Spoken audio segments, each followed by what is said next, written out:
Big Ten Plus 4 is a member of Odd Pods Media and ASAP All Sports All Plays Network.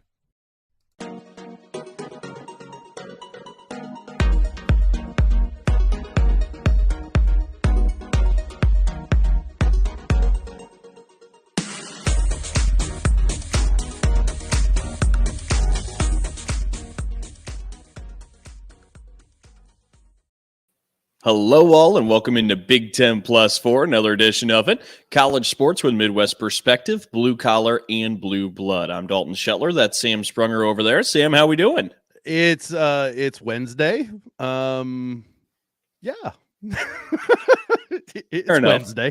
Well, and it's kind of odd, right? Because we've all been just, for the most part, just snorting college basketball for the last couple of weeks, right? Yeah. I mean, but between round one and round two, it's just all just constantly in your face like a speed bag, just boom, boom, boom, boom, boom. And you're trying to keep up with all of it, especially when you're doing men's and women's, because there's so much going on, just that many more games. And then Sweet 16 and Elite 8 stay fairly busy, right? Between both of those. You at least have games going for most of the evening. Yeah. And now we just kind of sit in purgatory where we're like, okay, the Final Four's coming. Like we've gotten so used to just so much basketball and so much going on, and now we just sit and we wait until Friday for the women, Saturday for the men's. It's kind of like the week between for younger kids or even adults that act like kids. The week between me, and me. The week between Christmas and New Year's, to where like, okay, it was so like whoa. And then you got that little bit of letdown until you get into the new year. And that's kind of what, and I don't know if you're the same way, but New Year's kind of anticlimactic compared to Christmas. So not anticlimactic, but just not as hyped, as big as Christmas. So it kind of doesn't always come through the way that you hope it does. Well, and like as a kid in that prism, usually Christmas is way up here and New Year's is whatever. But as an adult, like New Year's gets to be more fun. It's a little more fun. Well, yeah. Anymore, I'm asleep by 11:30, and then they got to wake me up for it. Like, I did that a couple of years ago. Like, I have zero interest in the ball dropping. I'm going to bed. But anyways, so yes, a lot of basketball going on. We do have the Final Four set for both the men and the women. The women, by the way, this is a Big Ten related show, nearly had 3 Big Ten teams into the Final Four. Instead of finished with just one, but still the first time a Big Ten women's team has made it to the Final Four since 2015. And that team is the Iowa Hawkeyes. Let's say it this way. The two teams that were eliminated, Maryland and Ohio State, played really well. They can, Maryland competed extremely well with South Carolina, which, well, go ahead. I was going to say, just for some of the listeners who may not have been paying attention to women's basketball all year, just so you're not excluded, South Carolina is the dynasty team. They're undefeated this year. I think they're 100. Oh, sorry. I think they're 129-8 in the last 4 years. Yeah. I mean, it's unbelievable how good South Carolina is, and that's who Maryland ran into, or else Maryland might be in this Final Four as well. They are the current UConn from a few years back, and UConn was the then current Tennessee. Like, there's always a team that kind of takes over, and right now South Carolina is that team. And you're right, Maryland was competitive. They had opportunities. They just came up short. And I believe Diamond Miller fouled out, and so that kind of hindered them in their progression. And maybe they would have had a chance at that point. But good season for the Terps.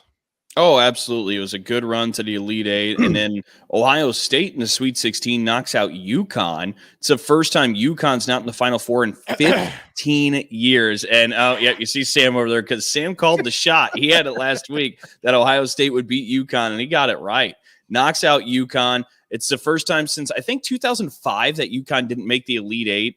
And the Elite 8 was 2005, 2007 was the Final Four. Which that's the more impressive stat. That's just bewildering. But still just absolutely ridiculous. Ohio State played fantastic in that game against Virginia Tech. They just weren't able to rattle the Hokies like they were able to rattle UConn. And I don't know, that might have been the most staggering thing, is seeing a squad coached by Gino Auriemma, and that is just a dynastic kind of group. They're iconic. To see them so flustered, and it's because of Ohio State's press. They forced 25 turnovers in that game. I texted you while they were playing it, and I'm like, Ohio State's looking really good, and I hadn't watched the whole thing, so I wasn't sure how those turnovers came through. I was like, I'm not sure if it was UConn just being down for that game, Ohio State's defense, or if it was a combination of both. And I think it was more towards what Ohio State was doing rather than what UConn wasn't doing. I mean, I think it was what Ohio State was doing that was forcing UConn to just not know what in the world to do.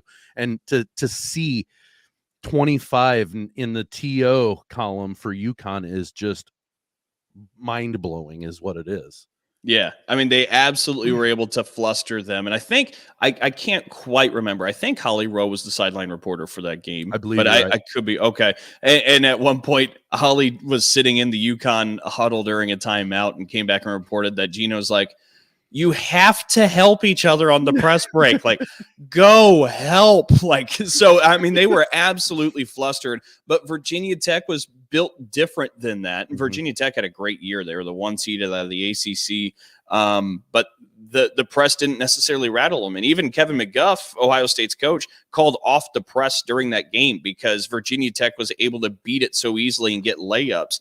And it took Ohio State out of its game, and Virginia Tech, which deservingly so, gets to the Final Four. But as we said, there is still a Big Ten team in Iowa. Can I say something about that game real quick? To think about all the production, J.C. Sheldon had a great game in that game again, production-wise. Mike Sell, I don't remember her first name. Taylor, she scored 25, and that's not even taken into consideration. Cody McMahon scored, I believe, 18.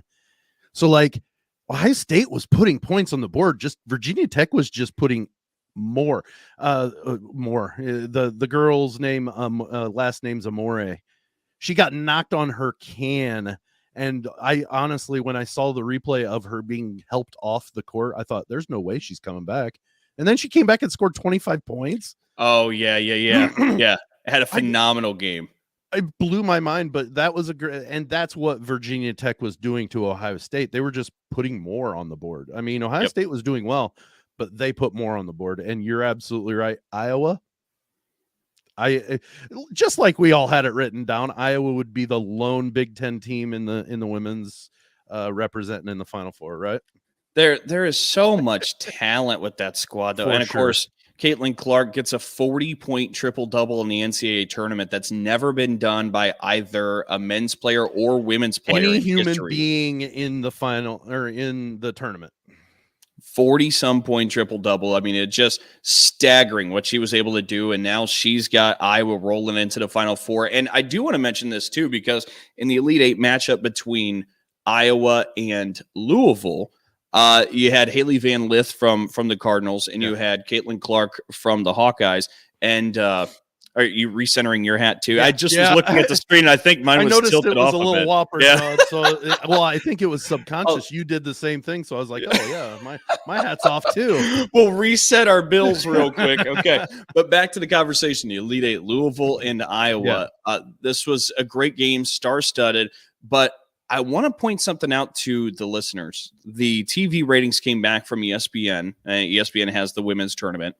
There was an average viewership of 2.5 million during that game of Iowa women's basketball and Louisville in the Elite Eight. Mm-hmm. That number is bigger than any NBA game on ESPN this year. That is amazing because I mean, what Iowa and Louisville just did on the women's side got more eyeballs to it than any NBA game this year on ESPN. Take away it being on a Friday, what is the viewership going to be for South Carolina and Iowa? Well, that sets up the next thing because I think that's going to – I think that can break records. I mean, you're talking about, so again, too. You're talking about the dynastic team in South Carolina we were just talking about. Aaliyah Boston's on that team. She was last year's National Player of the Year. This year's National Player of the Year is probably Caitlin Clark, and that's the other sideline. Iowa Hawkeyes come rolling in. Caitlin Clark just had a 40-point triple-double in the NCAA tournament. Everybody loves watching Caitlin Clark because of her style, right? It's the female Steph Curry, as she's coined, and everybody loves watching. You pit that against this dynastic team, I think viewership ratings are going to be set. Like there are going to be new records in the Final Four come Friday night when these two play. Well, and do you think the committee's kicking themselves and not putting Iowa in Seattle instead of Greenville? Because now the Greenville regions play each other in the Final Four, correct? I believe so. Oh, and you're saying Iowa and South put them Carolina. again. Oh, now they face off in the Final Four rather than the finals, because that would stand alone on Sunday. That would have been, I think you'd be looking at more. Plus, it'd be for the national title. But there's nothing you can do to predict that to happen, though. Right. And, I mean, you always have that thought. Well, if Iowa makes it, they're going to probably end up playing South Carolina, and like, well. That's the chance we take or whatever. But I would bet money that the committee's going, man, we had missed that one. But, like last year in the men's, when North Carolina and Duke played in the Final Four semifinal, I feel like so many people are going to watch that regardless. Like, I hear your point, but I see, and the real bone I'm picking here, Sam, is because all week so far, as we've been sitting in purgatory and people have nothing better to do, I have heard endless complaining about the men's Final Four. And because you don't have all the sexy names, you don't have all the blue bloods, you don't have all the brands, that ratings are just going to be down the toilet. Ratings are going to be horrible because you have Florida Atlantic, you have San Diego State, you have UConn, Miami, and you have UConn. To me, coast to coast, baby. I'm watching this either way. I'm sure there are some people out there maybe that exist that say I'm only watching if it's like last year where it's Duke, North Carolina, Kansas, Villanova, but I don't really care. This tournament's been happening since 1939, and I don't think you can name me a more obscure, one-off, unique Final Four than what we have this year. True. Like, let's celebrate the rarity of what this is. You have 3 different schools making the Final Four for the first time in school history. Like, everybody says they love a Cinderella run, but you can't have 3 Cinderellas. Why not? Who cares? They won the games. They got there. I'm not turning my TV off all of a sudden because Florida Atlantic's won 4 or 5 games or San Diego State's won 4 or 5 games instead of it being Duke on that side. I don't understand where the complaints are coming from. If you don't care to watch basketball and you only care, you're only gravitated to it if there's a blue blood name, then sit it out. I just don't really care to hear these complaints. You got it off your chest now? It's really been bothering. The other thing, all the criticism about, and is it the ball that's causing all the bad shooting in the tournament? Oh, for crying out loud, get over the fact that the ball is the issue. It might play that much, and if you're looking at if you're watching, my fingers are a quarter of an. It means that much. Yep. There might be a different feel, but it's not going to affect it and make Purdue shoot 7 of 29, or make whatever team's playing Creighton shoot crappy from the 3-point. It doesn't affect you that much. If anything, if you're going to pull the environment into it, it'd be the air of the stadium that you're playing in that's going to affect your game more than the ball. Get over that. Oh, and we're getting ready to play in a giant stadium for a Final Four. Like, I mean, what are we doing? The people in the nosebleeds are going to see the people the size of the distance my fingers were apart just a minute ago, because we're all about the cash. Yeah. And look, I mean, that's fine to me. I just don't understand why somebody came up with the idea that, maybe the basketball's the thing. And then everybody in the press just started running with it and asking every member of every team, what about the ball? What do you think about the ball? Like, and even if they weren't thinking about it, Dalton, even if they weren't thinking about it, now they are. Thank you. Yeah. I know after Michigan State's loss to Kansas State, AJ Hogard was asked about it. And AJ just kind of sat there plainly and looked and was like, we both used the same ball. Like, And by the way, that question came following a 98-93 score where Kansas State won in the Sweet 16, where both teams shot 50% from three.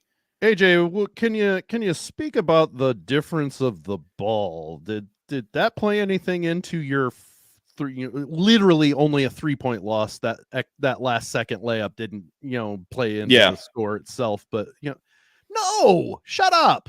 Both teams scored in the night. Question. So, again, these are my two biggest gripes I have so far in the NCAA tourney. I'm tired of hearing about what's going to be the low TV rating on the men's side, and I'm tired of hearing about the basketball in the NCAA men's tournament. I'm tired of hearing about them. Well, to get back to the women's, I was just saying it tongue in cheek. Was the committee upset because you want your championship game to have the best matchup possible, and of the honestly. LSU, if they were to win, or Virginia Tech, if they win, they're going to be a formidable opponent to whoever wins that game. But you've got to admit, of the four teams, those are the two titans of the Final Four left. Oh, and absolutely the most attention grabbing. Correct. Like you're absolutely right. Good Lord, do you see how Iowa travels for their team? Goodness gracious. Yeah, I remember being at the Big Ten tournament, and there was just a flood of black and gold in the stands in Minneapolis. And I'm like, say black and yellow because gold is the proper color that's on my hat. They're black and yellow. Okay, that's fair enough. But they travel very, very well. Yeah. And by the way, we mentioned there's 2.5 million as the average between Iowa and Louisville in that Elite Eight game. The peak was at 2.7 million. But I also want to loop back to the Ohio State UConn game in the Sweet 16. That had an average viewership of 2.2 million. Good Lord. The women's basketball game is killing the ratings. I mean, it is just having a field day this year. And I know this is a regular season game, but think about what was the implications of the game. The IU Purdue game in Bloomington. Mm-hmm. It was when Purdue was number 1. IU was, I believe, 17. And they drew, 1.7 million people watching it. And that was for a regular season game. I get that. But the fact that it was number 1 against 17, it was a rivalry game.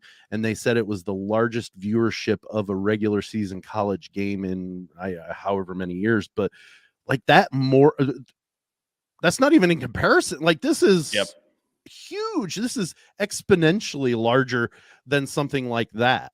And I know it's not apples to apples. But my point is that was a huge game. That was a huge viewership. And we're talking about at least 1 million people more watching that game.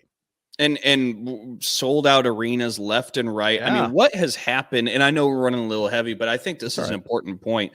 What has happened with the college game where you're seeing for the first and second round where it's being played on campuses in front of, I mean, at IU, it was a packed assembly hall. Like the women's game is getting to a point where it's starting to blow up in such a great way. And I think there's a couple of things for that. One, I think the women's game product has gotten just that good. I think it's earned its attention. Like, I mean, again, we're talking about Caitlin Clark. We're talking about South Carolina.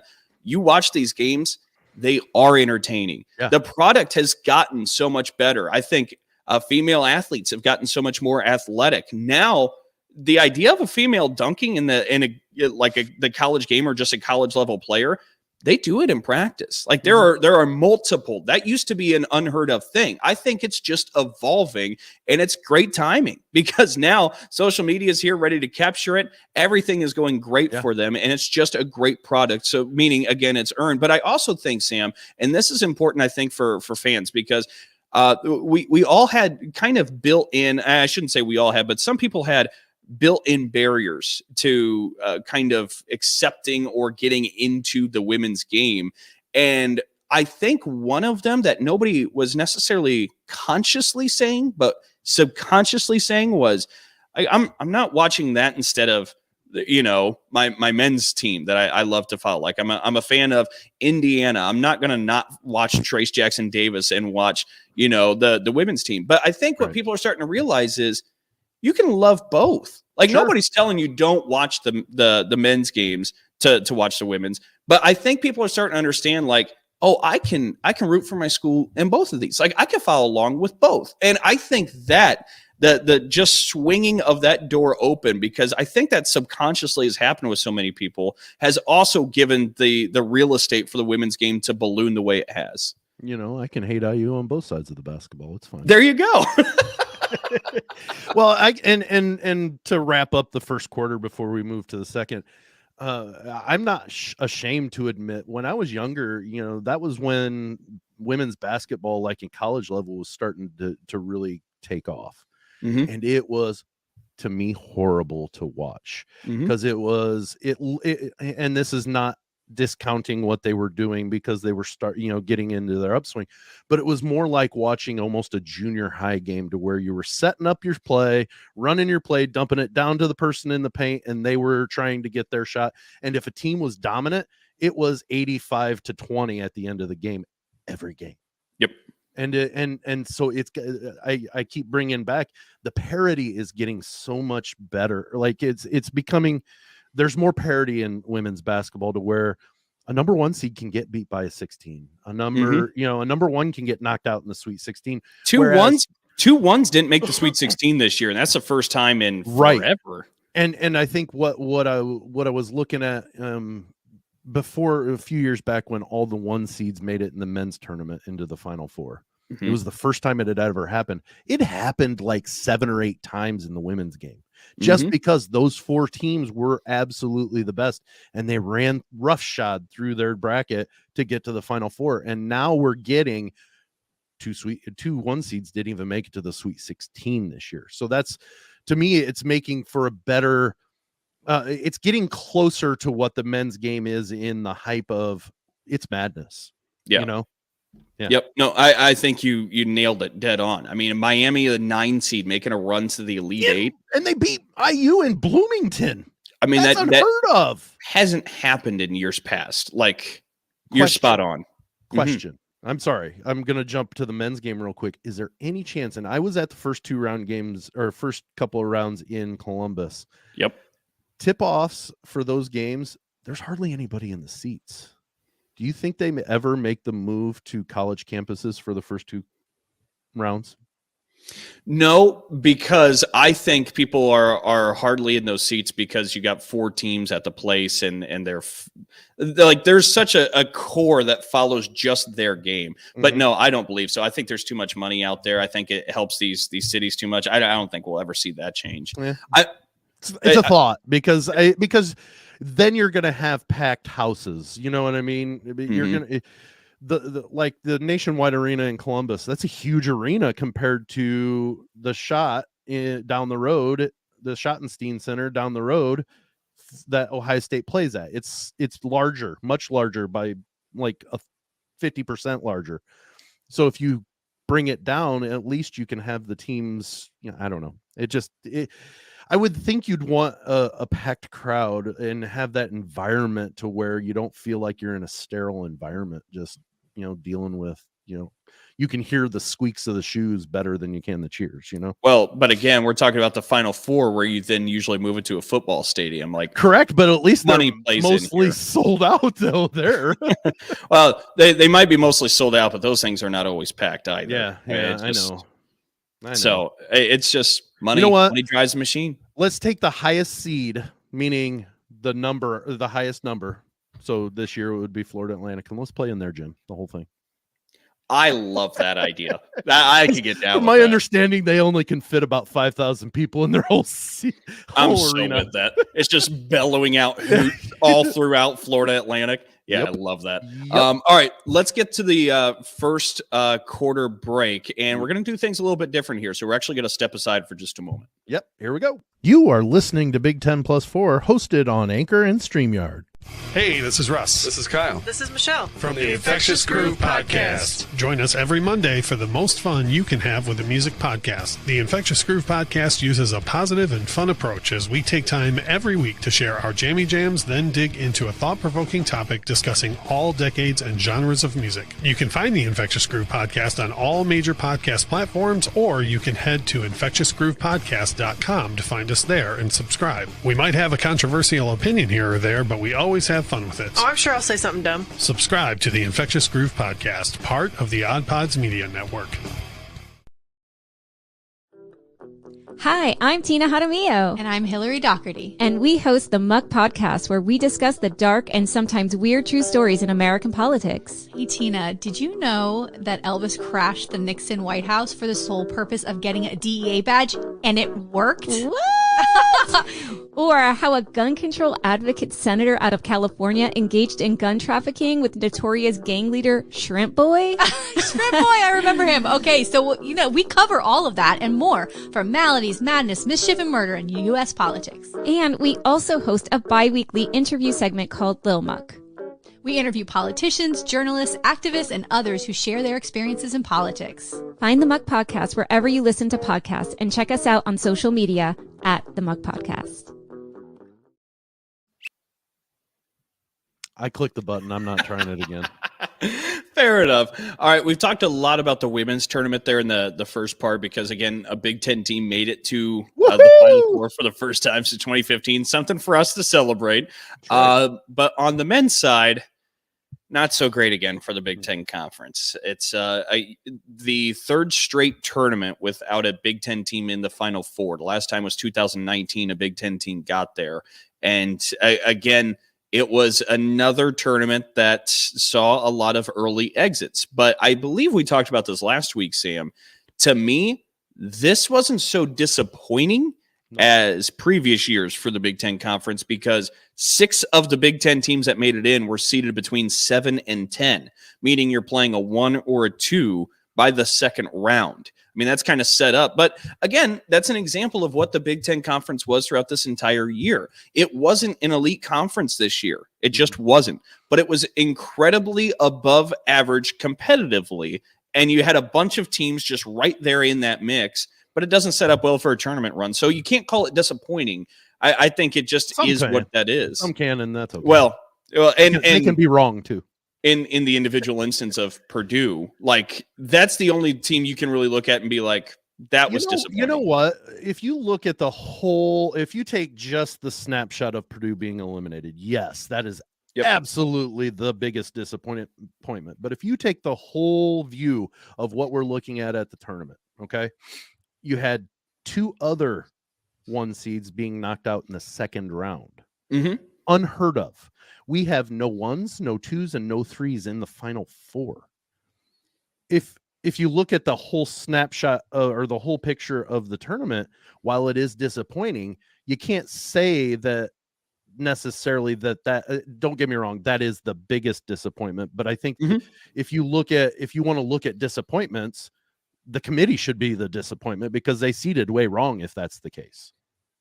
So, and your point just is that it fits in with the theme of the madness that is this year. Correct. And I agree. And I think maybe we look at it a little bit different if it happened like what happened to Kansas. Because so Houston and Bama both made it to the Sweet 16 and both got knocked out. Oh, I'm sorry. Yes, they made it to the second weekend. But Kansas was at the second round before they lost to Arkansas. I think if Purdue loses to Florida Atlantic, and that's how that plays in the second round, this is a little bit different. But losing to the 16 seed brings it, even in this incredibly unique year, still makes that such a I wouldn't say it's disappointing. I would say that it is more embarrassing than it is maybe disappointing because of the aspect of the way it's looking, the whole tournament. If they would have gotten bounced in the second round, don't you think they would have been ridiculed just as much? Well, not just as much, as much, but they'd be ridiculed. Well, there we go. Still would be ridiculed. Absolutely. That's Purdue. Well, so it's not a shock that they were eliminated early. It's embarrassing that they were eliminated by the 16 seed rather than making it to the second round. So hang on, because this is interesting because, again, if for folks who are tuning in for the first time, Sam is our resident Purdue fan. He's been a Purdue fan his whole life.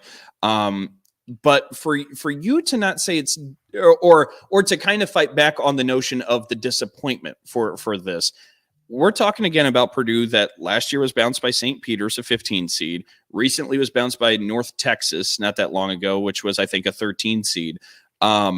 There's been a recent history there, and I'm curious how you're feeling where you're ready to fight back on the notion that it was disappointing. How do you kind of process all of this as a Purdue fan? And not to hang up on the disappointment, just how do you process this as a Purdue fan? Because I think it would be rational as an outsider looking at that fan base to see the fan base just really in turmoil about this. Okay, so you know me well enough. You've known me for a great portion of my life, and I've known you for most of yours.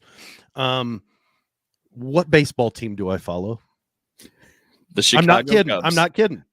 Okay, so that gives me the eternal hope. I always have hope. But then let's go to the cliche. When is it darkest? At night. Right before the dawn. So right before the dawn hits, before sun cracks the horizon, it's dark. And that's it's always darkest before the dawn. Can you get any darker than losing to a 13, 15, and 16 seed in consecutive tournaments? And while that is humorous, at the same time, it is very much the logic I'm using. Because I'm looking at Purdue, and I asked Matt Painter, what do you tell this team that did these great things during the regular season and then has such a disappointment? I'm proud of them. They busted their butts all year. And whether or not you think they're any good, and whether or not you think Zach Edey's anything but tall, they busted their butts to get where they got. Yeah, they got beat. They got beat by the better team on the court. And I was there. You were there. They were. FDU was the better team that day. Yep. And Tobin Anderson answered the question at the end of the day perfectly. He says, we play those guys 100 times. This is the only time we win. 99 other times, they beat us. We just happened to cash this in at the right time. And that kind of gave me some perspective at that point too, believe it or not. That was like, I'm not wearing anything Purdue, but I'm a proud Purdue fan. And I was embarrassed walking into that press conference, and walking out, I'm like, you know what? We're going to be okay. Even if Zach Edey doesn't come back, you have Miles Colvin coming. You have William Berg coming off of redshirt. Purdue's going to be good next year. So, okay. And I don't disagree with you. And I can really appreciate the eternal optimistic approach to being a sports fan. But again, like you talk about like the dark days and what Purdue's seen in the tournament.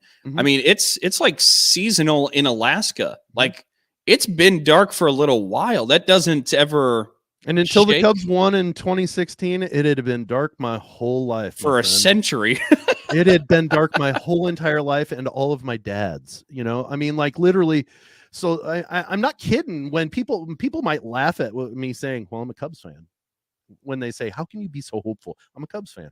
And they laugh, and I'm like, no, you don't understand. Like I'm legitimately conditioned for this. Yes. Yeah. 2003, the Cubs were 5 outs away from the World Series. Then, foul ball gets hit and everybody blames one dude. I blame Bernie Mac. They blame Bartman, whatever. But, the whole point is I've been on the cusp every time, so many times. And then all of a sudden it just gets yanked away.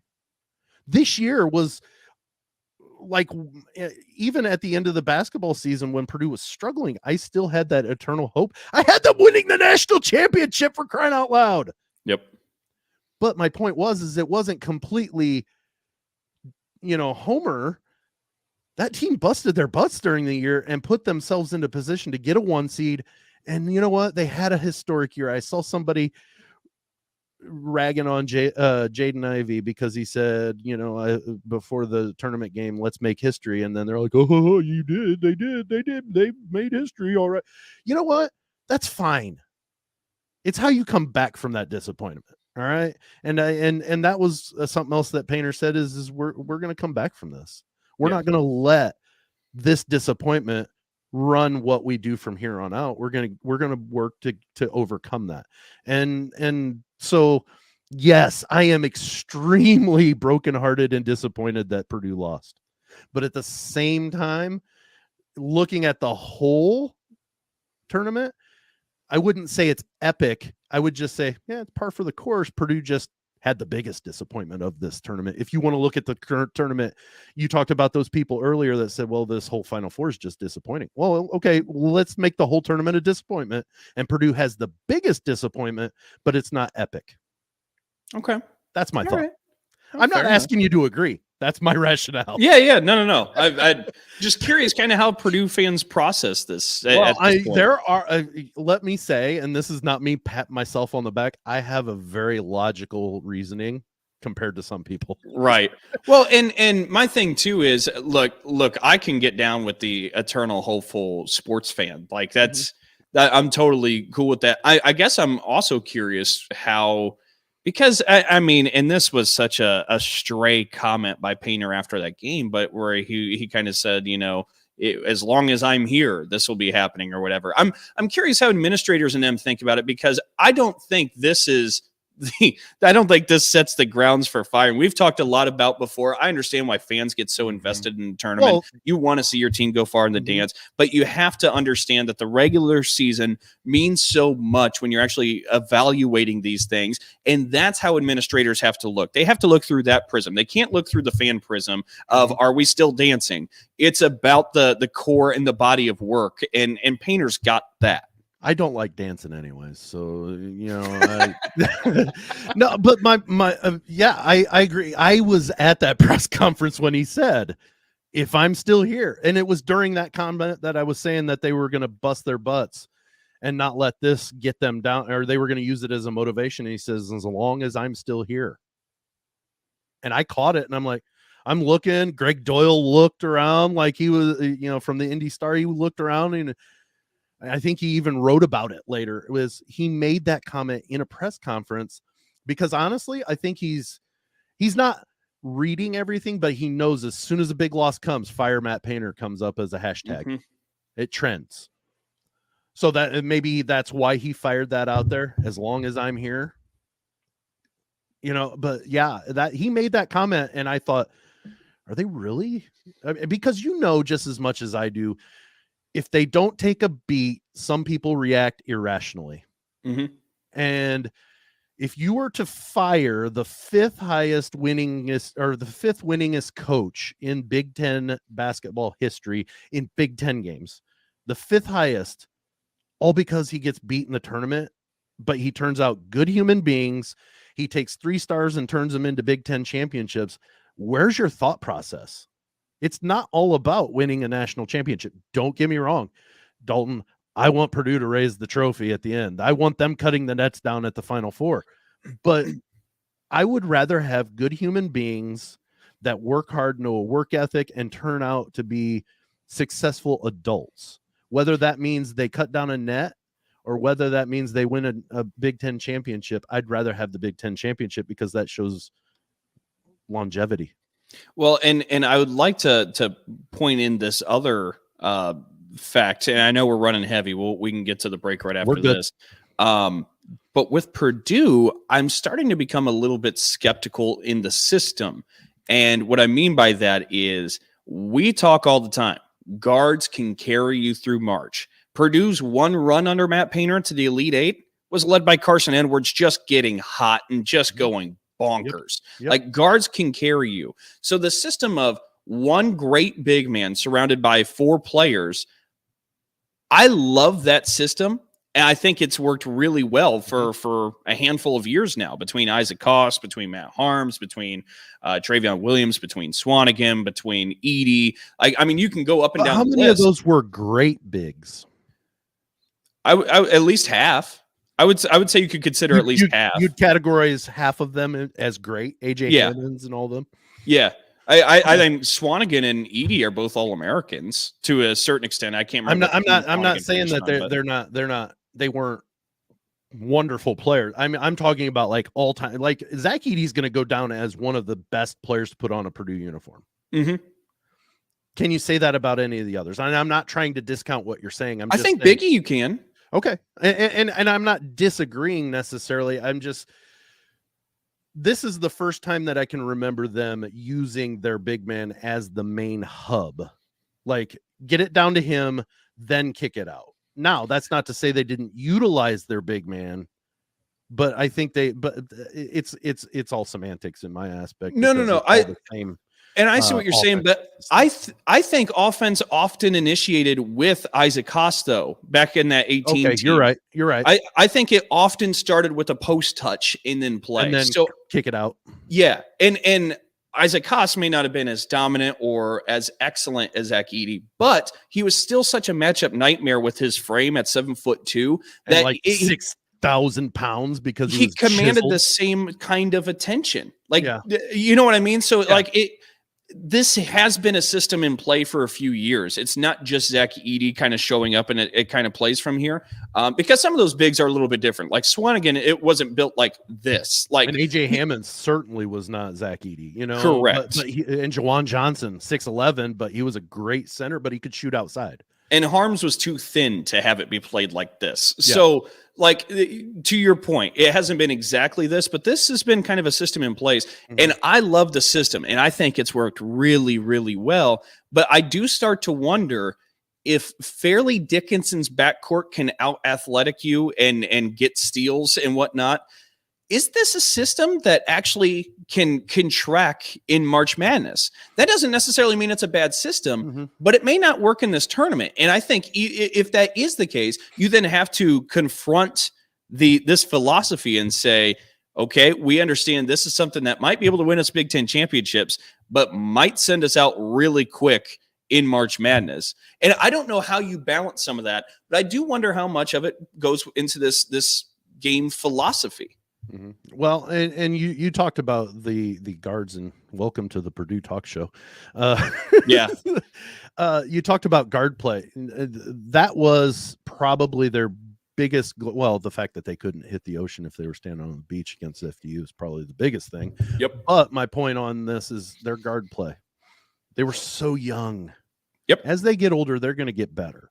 Yep. So in the next couple of years, Purdue's going to have probably at least, and if William Berg turns out to be what they say he's going to be more of a Kevin Durant style where he can shoot outside and dribble drive and take you off the dribble, but he can post you up then too. He's not going to be that traditional 7+ footer that Matt Painter usually has. So I could see on the horizon that maybe this is going to be a different style of the same system, if that makes sense. Yeah, we're going to post William Berg up, but you know what? We can have him out on the perimeter, and you need to take your big out there or you're in trouble. Yeah. So I don't know. I agree. It doesn't pan out well for a tournament run because you get pitted. Let's look. Or at least it hasn't. I don't know if it Correct. is capable, but it has not. Well, and you look, North Texas, they were small and they were fast guard play. St. Peter's, really small, fast guard play. FDU, small, fast guard play. Those are the three types. Those are the last three teams Purdue's been eliminated by. So if they cannot get paired with a team that's small and have fast guards, then they would match up decently. But I think Purdue was getting beat in that second round. Having watched Florida Atlantic play twice, they were getting beat by Florida Atlantic if they beat FDU. Which isn't it crazy too? Florida Atlantic was a game-winning layup in the final seconds of that game against Memphis. Controversial layup too. From not even making any of this possible. Yeah. They were a Penny Hardaway thrown water bottle from not making the Final Four or anything else even happen this year. They were leaving Columbus on Friday night. That's what they were doing. Crazy. So. Okay, we are running heavy, so let's go ahead and get to the halftime break. And we said we're doing things a little bit different here, so we'll get to halftime and we'll unveil what we got going. We'll be right back. Just that quickly. Okay, so for halftime, we teased this last week, and we finally want to get into it now, 43 minutes into the program. But Big 10 plus 4 has been our name. The third and fourth quarter. I'm not sure. Big 10 plus 4 has been our name for a very, very long time here on the show. Yes, from the very beginning. And the idea was kind of centered around a couple things. There are 14 teams in the Big 10. There are 4 other power conferences. So, hey, it kind of worked as a double entendre. We could talk about everything. Big 10 plus 4. But, of course, this past July, it was announced that USC and UCLA would be joining the Big 10. They don't fit no more. How foolish were we to not see that coming? Hey, let's not put numbers into it anymore. How about that? That's right. well, sort of. I was going to say, and that's kind of the idea that we're running with. And we want to make something that still works. We're still focusing on the Big 10, the show's mission, the show's objective, all still the exact same. But we do want a new name that fits everything just a little bit more appropriately. So without further ado, Sam Sprunger, why don't you let the people know what's going on here? So, you just perfectly introed that and brought up the double entendre, and we were looking for something that was double entendre, and Big Show was already taken. Big Ten Network, but it would be Big Ten. I thought the wrestler. And then Big Show. Well, that was the double entendre. I like wrestling, and I liked Big Show when I loved wrestling. So that was the double. But you know what? When we talk big, and so we went with the new show's name is Big Talk, with the B1G being the apropos look at it there. We're still college sports with a Midwest perspective. We're still blue collar and blue blood, but we've changed our name to Big Talk in order to be able to grow with the conference at the same time, as long as they, like I said, as long as they don't change their conference name, we're good to go. And you know what? It's a simple change. If they do take the one out of it and make it an I, we'll just change it the same. Yeah, we can figure that part out. Yep. So we're happy with this. We've got our handles Big Talk on Facebook. It's at B1G_talk. Yeah, I couldn't get Big Talk. I'm kind of disappointed, but at least just remember B1G and then _talk is where you'll find us. We're still at oddpodsmedia.com. We're still at on ASAP. It just will be Big Talk. So everything we're doing in the show is going to stay the same. The places you find us going to be the same. We'll just have the different names. All and that's if you're already changing following us, name. nothing will change. You just will see the handle being different. That's the only difference. If you're already following us, if you need to find us though, this is how you'll see us. So when do we officially turn the leaf into Big Talk? Are we doing it now, or are we doing it? I am going to officially say after we have a national champion, we will no longer say formerly Big 10+4. Okay, that's our plan then. So we will sign off today as Big 10+4, and then Friday when I'm all by myself, thanks Dalton, I will mention that we're formerly. And we'll kind of make mention, but we're Big Talk from here on out, buddy. Yeah, I love it. So that's the name you can find us at now. We're pretty excited about it, and again, nothing else is really changing. It's still the same show, still the same Big Ten centric. The promo will change. Yes, that part kind of confusing if we kept the same promo. But nonetheless, so that's what's in the works here, and we're going to be getting that out over the next week, and we're really looking forward to it, and hope you are as well.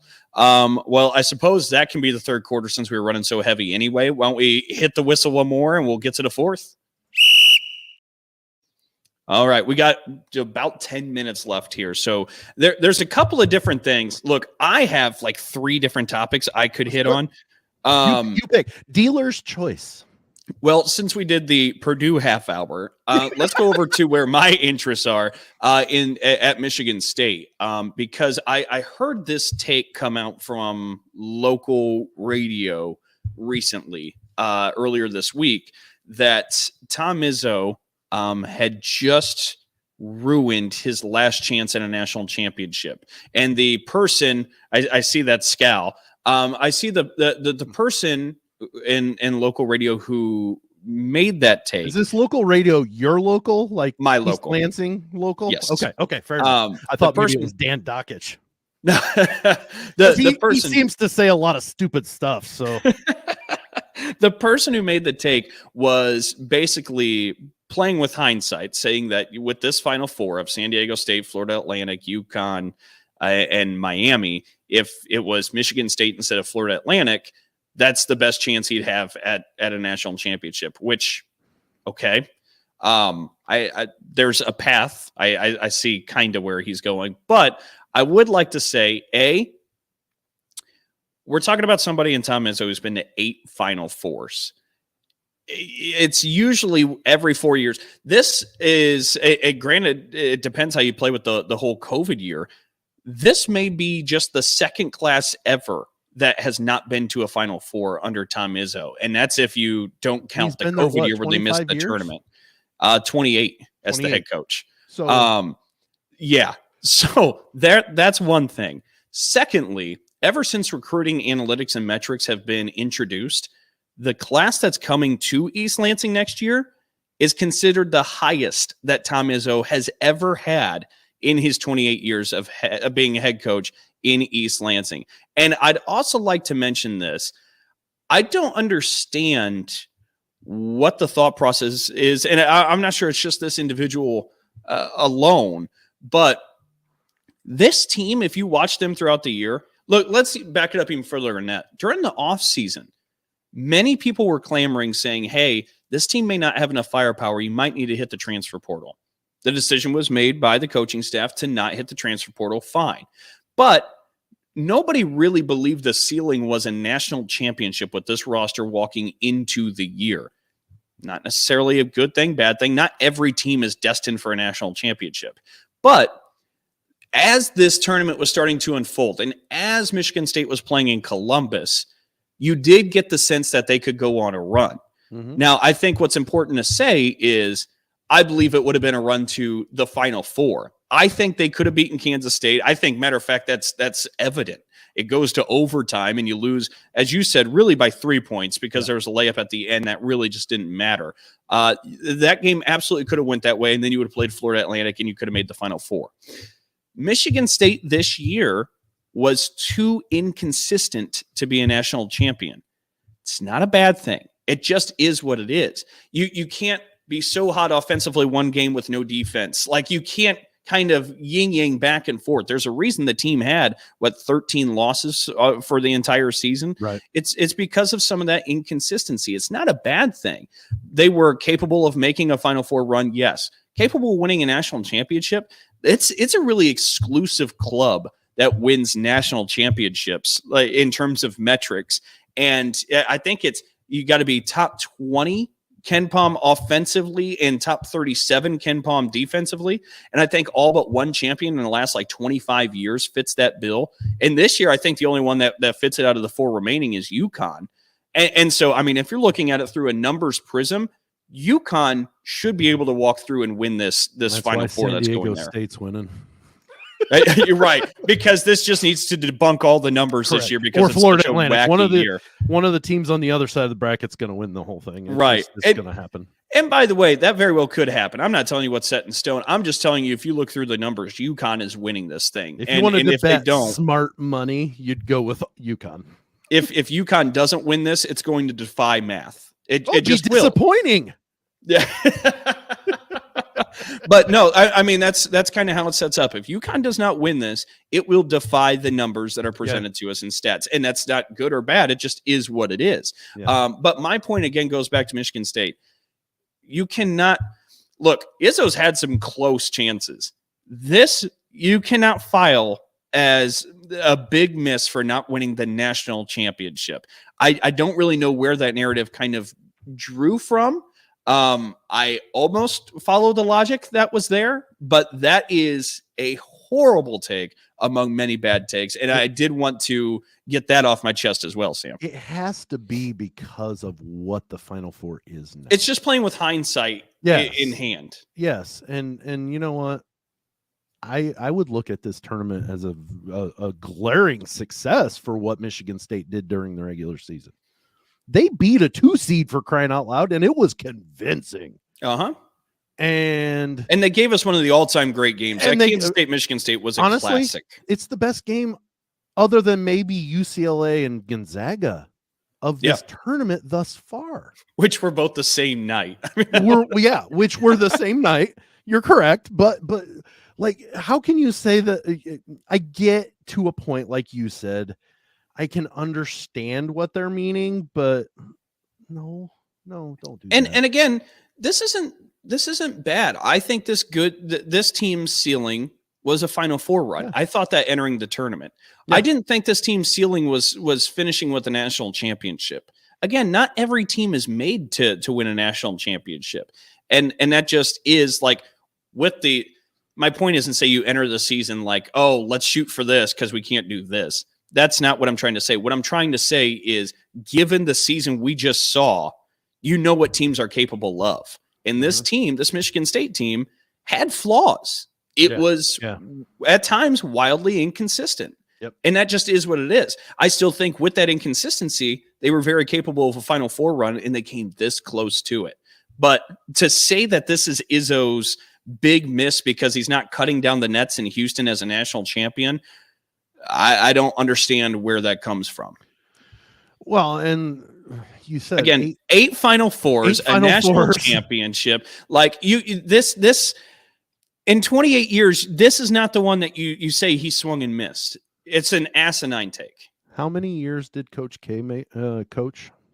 Almost 40, over 40? Over 40, I believe. Okay, so if you take that into context, he only made it to 5 more Final Fours. Was his career a disappointment when he got beat, when he, by Mercer, or what?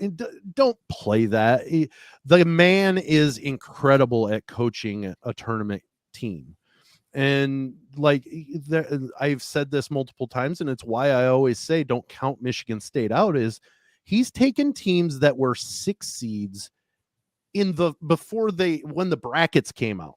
Mm-hmm. People were saying, oh, that's Michigan State winning. They were the favorites for that as a 6 seed. Mm-hmm. So let's not say that. And yeah, this was a down year for Michigan State because of the inconsistency and the ability Correct. or the inability to dominate like we've seen Michigan State at times. Mm-hmm. But at no point did I say, well, this is a disappointing season for them. No. Never. No, this wasn't.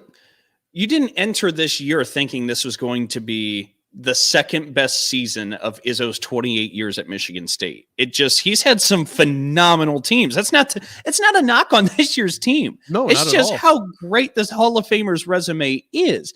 And so I would also like to point out, as you're talking about the success, 8 years ago today, Michigan State beat Louisville in the Elite Eight to send Michigan State to Indianapolis for the Final Four in 2015 as a 7 seed. So you're talking about the resume. 8 years ago today, he punched the ticket as a 7 seed. So it was very capable. But to say this is the biggest miss for not coming home with a national championship is just utterly absurd. I'll say it for you, Dalton. Shut up. So I wanted to get that one off my chest too, because this Michigan State team was capable of a Final Four run, and it came very close to it. And that just I had them in the Elite Eight. I really did. I had Purdue and them playing in the Elite Eight and Purdue winning. That was, and it was only because of the 2 games that they'd played prior that Purdue had dominated. I'm sorry, Zach Edey had really gone off, and it just seemed like that's what I thought. But I had Michigan State going to the Elite Eight because I have to take into consideration teams that have that kind of coach on their bench. Mm-hmm. While I know the Jimmies and Joes tend to win more tournament games, if you have teams that are very comparable, you go with the coach, Yep. And so I knew that Michigan State was going to be hard out no matter when they got always eliminated. are. And again, that's just a credit to Tom Izzo, but sure. I could talk about that for a long time. We could talk about Izzo's success, another show, and some other things. I know we're getting up against it, but real quick, because this is the last show that I'm doing with you before we get a national champion, let's get national champion pick for you, men's and women's. I think it's I'm going against the grain. San Diego State. I think San Diego State wins. They shut down the 3-pointer. Their defense is what wins them games, and I think that they can maybe disrupt UConn or whoever they play. UConn on the in the national championship game to take it. So I think the Aztecs win it there, and I can't go against South Carolina. I really can't. I'm going South Carolina as well, but I'm taking UConn. I'm boring. I'm going with the favorites, but they've been so overwhelming, both of those teams, that I have a hard time seeing something else. But UConn is yet to play a competitive game. If they get into a competitive game, will that cinch them up a little bit since they haven't had one yet? We'll find out. I guess. It's coming, the Final Four. When I'm right, you can be like, Sam, you're right. Thanks. All right, Sam, close down shop. Where can everybody find us? All right. Well, now that you're listening to this, because it's Wednesday evening, We have changed all of our handles, at least these two. It's at B1G_talk on the Twitter, and the Instagram. It'll be the same. And then Big Talk on Facebook. We are on Odd Pods Media for our podcast version. We are the only sports podcast in the network, and we like it that way. And then we're streamed twice a week on ASAP Network. You can get the app at the Google Play Store or the Apple Play Store. I don't even know what it's called. So, but because I don't own an Apple device, so just the App Store. Sure. Okay. So that's it. There you go. Well, again, thank you all for tuning in and joining us for another edition of what is now Big Talk, but formerly Big 10+4. For Sam Sprunger, myself, Dalton Shetler, so long. And for one final time, at least for me, goodbye from Big 10+4 and welcome into Big Talk. See ya.